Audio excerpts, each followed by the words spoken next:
Do you remember they said that 98% of our DNA was junk? That's because they were looking into the helix straight on like this. When you look at it down the top of the helix, we get sacred geometry. All right, this is all your somatic frequencies right here. All right, so this is your DNA helix from the top looking down. This is all your somatic frequencies, and this is all your church windows. So who else is going to be able to explain how the church had the shape of our DNA 1,500 years before Harvard was even established? That's because this is your DNA operating at different frequencies right here.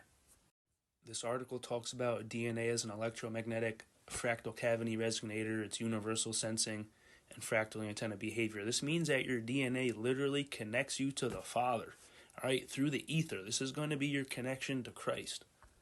Now, this is why when we look at the U.S. patent design for a fractal antenna, we get a cross, okay? And that's where cruciform DNA comes from, because it's all your linear DNA, your two-strand DNA folds into cruciform stacks. This is your connection to Christ right here. Here it is again, double-stranded DNA with self-complementary sequences can form cruciform structures, okay? This is how these DNA strands fold and they connect as an antenna through the ether and electromagnetic forces to the Father.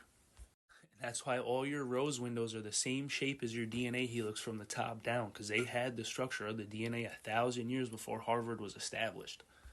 So this is a ResearchGate article of the cross-section of DNA from the top. You see all these colors right here, how they blend into resonance like that?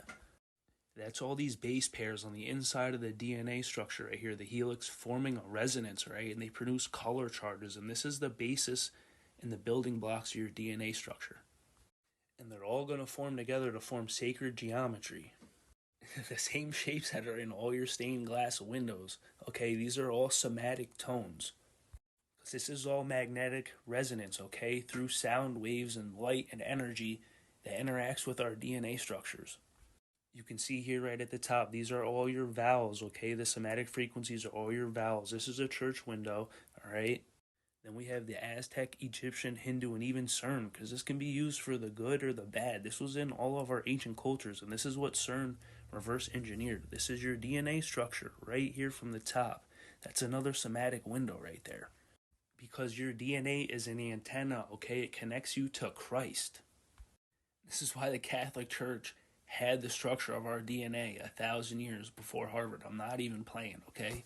This is the inside of your DNA. These are all atoms right here and color charges interacting together that bond and produce a magnetic resonance. And it creates a resonance, a magnetic field, and this is what powers all your cells and all your cellular functions.